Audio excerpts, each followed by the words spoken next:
So part one is done. Today morning we have covered the part one, and now we are going to see the India-Canada relations. And this is more of a kind of a in detail depth videos. Let's start with why this particular India-Canada relations are in news.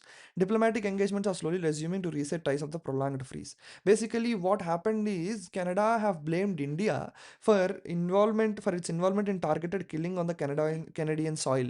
But the Canada, we have rejected many of those claims. But the concept is previously a robust partnership built on democratic values, massive diaspora and trade. Geopolitics shifted because of that particular assumption. Now, current development is both nations are attempting to compartmentalize security investigations from bilateral trade talks. Canada is a home. So now let's talk about this particular line, which is very much important. I have asked AI to write prelims fact here, but it is not only prelims, it can be mains, it can be a very important fact basically. Canada is home to one of the largest Indian diasporas globally, 1.8 million PIOs, directly impacting India's remittance flow and soft power. Canada is such an important country for us. 1.8 million PIOs live there. I hope you understood. These are the diaspora people. These are the diaspora people directly impacting the India's remittance flow, which means that India gets much income from that particular diaspora, and we also have soft. We lose soft power if there is some issue with the particular Canada India relations. Reassessment of Indo-Pacific strategic partnership. We have India-Canada relationship issue. Background: Canada's Indo-Pacific strategic specifically identified India as a critical partner for regional stability. Both share mutual interest in critical minerals, supply chains, educational exchange, and counterterrorism. What is current development in this particular thing? Due to federal tensions, diplomacy is shifting towards a subnational level, which is provincial trade. From here on, I'll be discussing the main point. If you want to read why is it in news and current developments, you can read it there. India remains the absolute top source country for international students in Canada, vital for the Canadian higher education economy. Now, we have seen India is dependent on Canada for these particular reasons. Now, here Canada is also dependent on India, even for education and even economy and many things. How that happens, Indo-Pacific strategic partnerships will tell you. We'll discuss about that Indo-Pacific partnerships in separate long video that will be very good enough without explaining it here. Now the TMC split is happening in West Bengal while speaker decides the legislative bloc, the election commission decides the actual party symbol, dispute under the election symbols order. Who decides the election party symbol and all? Why this everything is there? Let me tell you a short story. Basically in TMC, there is a rumored split that Mamata Banerjee is going to take political retirement, and then few people are merging in Congress. Few people are going either to join BJP or some other new party or TMC, maybe Neo TMC, something like that. So, whenever a party is divided, who owns the symbol is the golden case happening from many years in Indian political history. Who takes the particular symbol, who takes the particular flag which is used before? First a party is there, and if it divides like this, then who gets to use the old party's symbol and who gets to use the old party's flag? Either this faction or this faction.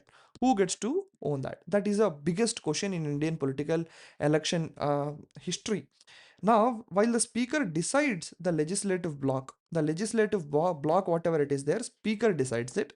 The election commission decides the actual party symbol. Election commission have rights to decide the party symbol. So that dispute is under the election symbols order 1968. I hope you understood this particular news. Why is this in news? Recent political realignments and claims party faction splitting. And then this splitting can happen in any fashion. For example, 10% and 90%. Then usually 90% people hold the particular symbol, but that is also decided by election commission whether they hold it or they want to revoke it under the election symbols order 1968. Background is internal party rebellion often leads to factions claiming the real party in legislature, as I have told you before. Our legislative party comprises elected members in house recognizing a separated block and depends on the exact number split. Exact number decides what happens. The assembly speaker has discretionary power to recognize these separate breakaway blocks. That is what we are discussing over here. And then now let's talk about the anti-defection law. We have done that in the morning current affairs also. We are going to repeat the same thing over here. Basically, frequent resort in the anti-defection law by state assemblies post elections. That is what happening in the state assemblies basically.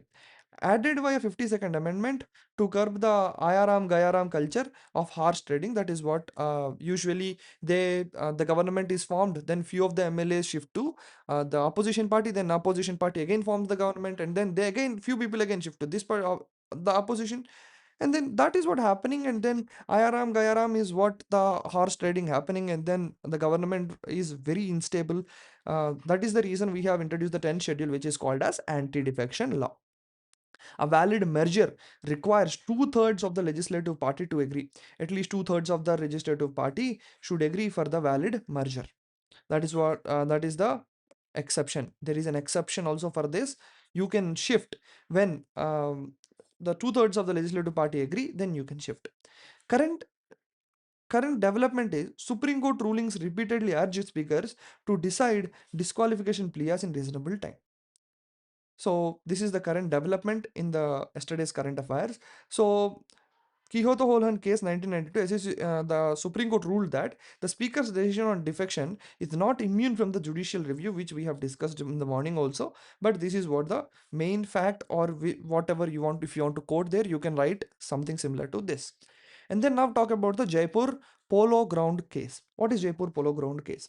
Under the Public Premises Eviction of the Unauthorized Occupants Act 1971, the estate officer has the quasi-judicial powers to order the eviction. The estate officer, who is the estate officer? The estate officer, that particular estate officer, have the quasi-judicial powers to order the eviction. He have the quasi-judicial powers. Eviction notices served to the allied occupants of prime public land in Delhi. Long-standing leases of the government-owned land expiring and lease terms being breached. The concept is government land management balances public utility with revenue. Evictions follow strict statutory measures. Intense legal battles over lease renewals, invoking the definition of public purpose doctrine. This is what the current development is. You can read that regarding that more, but that is not that much important. Just remember this particular line more than enough for quoting anywhere in the mains answers, or maybe prelims, or maybe tier 1, tier 2, anywhere. And then LNDO functions as an attached office under the Ministry of Housing, MOHUA, and Urban Affairs, exclusively managing central lands of Delhi. Who manages the central lands of Delhi can be one particular option. So basically, LNDO is actively reclaiming highly valuable leased properties in Lutyens Delhi. Lutyens Delhi, I hope you understood, CP area. And then background, what is the background for this? Formed during the shifting of the capital New Delhi to manage mass land acquisitions, manages Nazul government lands and properties, handles lease to freehold conversions, and then complete digitalization of the property records. E-Dharti. E-Dharti is a program. Remember this particular name. E-Dharti is a program to digitalize the lands of Delhi, so that the lease conditions, enforcement, any lease agreement issues, they are popping up now because of this particular E-Dharti. And that is the reason they went to courts. Similar reason for Jaipur Polo Ground case, similar to that. And then this is the reason E-Dharti will be the reason for the Delhi lands, and that works under LNDO. The LNDO, Land and Development Office, is an attached office under the Ministry of Housing and Urban Affairs, exclusively managing central lands of Delhi. I hope you understood. Now, AIIMS Bhopal negligence. What happened is, like, there is a medical negligence happened, and then because of that, formalin is an aqueous solution, and then a formaldehyde used purely as a toxic tissue preservative. It's a tissue preservative, strictly prohibited in any for administration. I hope you understood this. Just read this, you will get to know what is the negligence, and this can be asked in many competitive examinations. Hospital safety in India. Next, Jacob Mathuf case 2005, the Supreme Court set strict guidelines ruling that prosecuting doctors requires proving gross negligence, not just an error. Errors can happen in any field, even in a medical field, it can be happened. So doctors, to prosecute doctors, there should be a gross negligence to uphold the spirit of medical field, we have the Jacob Matthew case. Just remember that. Hospital safety in India. Operation Mahisagar 2.0. The Golden Triangle. I hope you know the Golden Triangle. This is India and this is Myanmar over here. And then if you observe, I don't need to draw. This is Myanmar. This is Laos. This is Thailand. This is a Golden Triangle. I hope you understood. If it is Myanmar and then Thailand and then Laos, this is Golden Triangle. What happens in Golden Triangle? They usually do the drug trafficking in Golden Triangle, historically infamous for drug trafficking has morphed into a hub and cyber fraud indicates. Now the cyber fraud is also happening from that particular triangle. I hope you understood. The Mahisagar 2.0 Indian agencies successfully rescued citizens trafficked to Southeast Asian scam centers. Job seekers are lured with fake IT jobs in Thailand, then smuggled to Myanmar and Laos. Cyber slavery was there. It's a transnational organized crime utilizing human trafficking. Then Ministry of External Affairs is heavily coordinating with local government. 14C is actively blocking these overseas scam networks. Operation Mahisagar is rescuing citizens trafficked to Southeast Asian scam centers. That is what we have to remember. And then we have human trafficking again because we have that particular cyber security. They told that they'll give jobs in Southeast Asian countries, and then they started to traffic those people.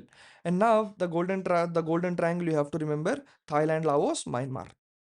Thailand, Laos, Myanmar. I hope you understood. Now, as it is human trafficking, global reports indicate a massive surge in tech facilitated human trafficking. This is what happening. This is also tech facilitated human trafficking. So, in background involves a recruitment, transportation, exploitation, and persons. The concept is the core strategy relies on the three P's of anti-trafficking: prevention, protection, and prosecution. Current development is the draft Trafficking in Persons bill seeks to widen law scope and establish NIA as the nodal agency. They want to put NIA as the nodal agency. Let's check for what is current nodal agency and note it down in your notebook. Okay, that is what needed. Article 23 of the Indian Constitution strictly prohibits the human trafficking and forced labor as a bigger and then as a fundamental right. Article 23 gives us humans cannot be trafficked or forced labor as a fundamental right inside India.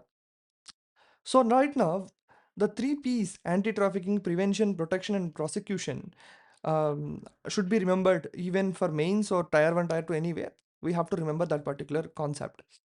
And the global reports also, as they have searched, this is a very important topic to read. And next question is the changing warfare nature. How the warfare is being changed. Defense ministers address stressed on the urgent need to modernize the Indian armed forces. Global military doctrines are shifting based on the lessons from Ukraine and Armenia, Azerbaijan conflicts. The drone swarms and all those attacks are new attacks. We have to also adapt for that. A massive shift from conventional kinetic battlefield engagement to contactless technology driven warfare. Rapid integration of AI, space tech, and cyber capabilities and services command structures. India recently established Defense Cyber Agency DCYA and Defense Space Agency DSA specifically to tackle these modern warfare domains. I hope you understood that. And hybrid drone warfare we are going to talk, and then we'll go with the Indian US trade talks. So loitering munitions, kamikaze drones are critical element of modern asymmetric warfare, providing cheap precision strike capabilities. These are the escalating use of non-state actors and quadcopters in border conflicts. State advisories employ deniable methods proxies to achieve strategic goals without total war. Hybrid warfare blends conventional and all. India is deploying indigenous anti-drone systems. Indigenous anti-drone systems, Indrajal, and then along the western border. The western border. Observe, this is the western border. Along this particular western border, India is deploying indigenous anti-drone systems and Indrajal, which protects us from drone attacks. We have seen the drone attacks very recently in the news, and those drone attacks can be protected with this kind of anti-drone systems. And then India US trade talks. This is not new. This is not something new we are going to discuss, but it is same thing. Why is it in news? High level bilateral talks aim to resolve outstanding WTO disputes, World Trade Organization disputes, and enhance free trade. US is India's largest trading partner. Past frictions involved tariffs and the GST withdrawal. Concept is strategic economic partnership is now heavily focuses on resilient supply chains and friendshoring. I hope you understood. Unlike its trade dynamics with China and the Middle East, India consistently enjoys a massive trade surplus from United States. I hope you understood. This is what the reason. This is why the reason why India cannot act strictly towards USA, because they are our obviously they are our largest trading partners. So they are our largest trading partners. So waterborne diseases we have discussed already in the morning. So Acantha amoeba keratitis cause severe eye infections, while Naegleria floweri is highly fatal brain-eating amoeba found in warm fresh water. Remember, warm fresh water. This is related to Kerala. We have talked that about in the morning video. You can read why is it in the news and what is the current development. State Health Ministry is issuing strict advisories on boiling water and contact lens hygiene. Bengal syndicate system. While 74th Amendment Act constitutionally empowers municipalities, informal syndicates practically hijack and undermine the formal local governance. That is what the problem is. You can read more about this. There is a central agency CD, CBI are probing this municipal recruitment and construction scams were there till now, and that comes to news. Whenever there is a big news, we'll discuss on that particular day. And we are done with the today's topics. If you watch both the videos, then it is more than enough um, to cater the today's current affairs. I hope you like this particular series. We are doing very fast and very good and very good amount of information we can remember and retain till the examinations. That is what we are going to do. Thank you so much for watching. Hope you will subscribe and like to this particular video. Meet you again.